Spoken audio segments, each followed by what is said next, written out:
우리 아이들은 다 태어날 때부터 이미 승리자예요. 저도 승리자. 그럼요. 그렇죠. 모두 다 승리자인 네. 거죠. 그러니까 우리가 마음속에 이 아이를 바라볼 때 정말 이 아이의 존재가 얼마나 귀한 존재이고 또 이 아이가 가지고 있는 고유성이 얼마나 귀한 것인지를 우리가 깨달는다면 네. 부모로서 무엇인가 아이들을 만들어내려는 생각보다는 아이들이 가지고 있는 잠재력을 가장 이 세상에서 모두 다 펼칠 수 있도록 돕는 게 부모의 역할이라고 생각을 해요. 이 부모 노릇이라는 건 리허설 없이 연극을 공연하는 거나 마찬가지예요. 네. 그래서 각본도 없고 연습도 안 했어요. 근데 부모 역할은 해야 된대요. 그러니까 굉장히 어렵죠. 그래서 그 어려운 사항을 조금이라도 우리가 좀 줄여보기 위해서 좀 미리 공부하는 거는 되게 중요할 것 같아요.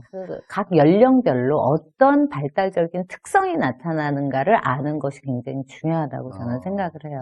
그래서 예일대학교에 있는 그 게셀 아동발달연구소라는 곳이 있는데 거기는 전 세계에 있는 아동을 연령별로 발달 특성을 조사를 했어요.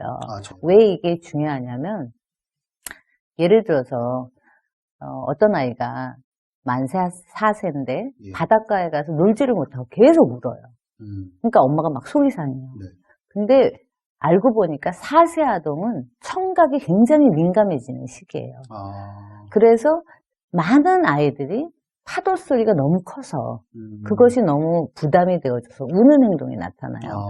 그렇다면 그 아이의 우는 행동이 바다에서 우는 행동이 이상해 보이지만 그 발달 선상에서 벗어난 행동은 아닌 거예요.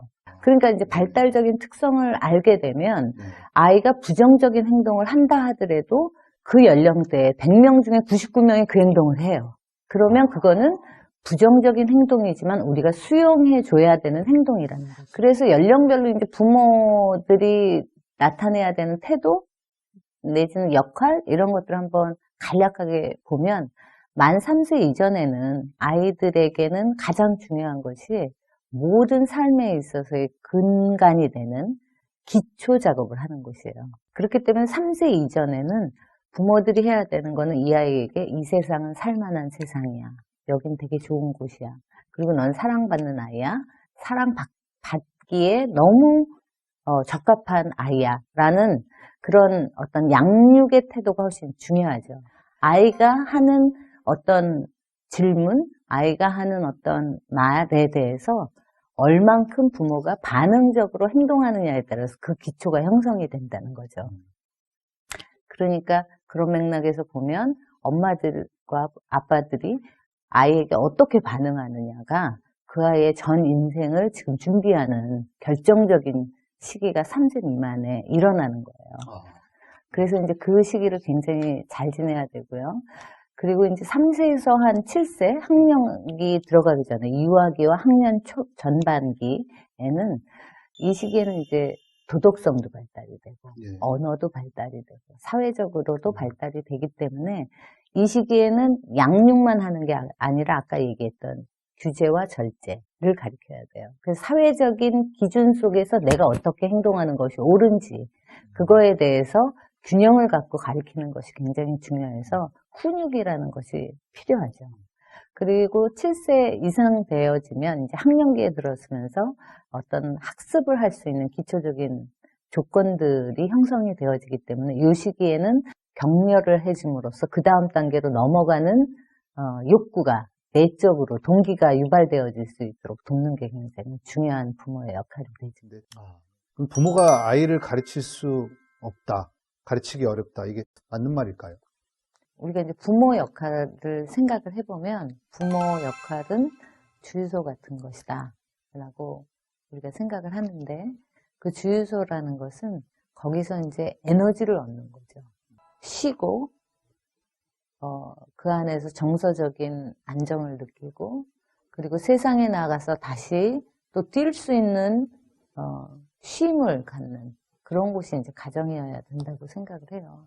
그래서 아이와 잘 놀아주는 부모는 어떤 모습일까요? 부모님들이 이제 놀이가 좋다 하는 거는 알고 계시죠? 그렇죠. 놀이가 굉장히 중요하죠. 중요한 이유는 예를 들어서 아이가 모래놀이를 한다. 예. 그럼 모래놀이를 하면서 뭘 할까요? 이제 모래를 뭔가 이제 만지면서 세상을 경험하게 되겠죠? 그리고 또 이제 모래를 뭐 컵이나 어떤 이런 그릇에다 담으면서 소근육도 발달되어지고 그 다음에 질량에 대한 감각도 배울 수 있고 혼자 노는 게 아니라 옆에 아이랑 놀게 되면 그 아이랑 같이 이야기도 하고 규칙을 만들어서 사회성도 발달하고 여러 가지의 것들이 한꺼번에 복합적으로 일어나는 게 이제 놀이예요.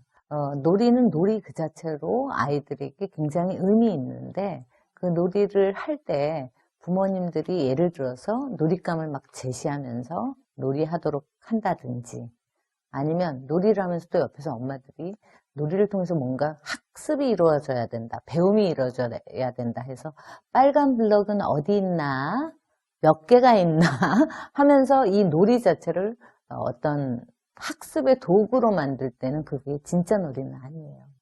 그래서 우리가 이제 진짜 놀이는 어떤 거라고 생각이 되냐면 아이들이 자발적으로 목적성 없이 스스로 하는 것을 이제 놀이라고 생각을 하고 있어요.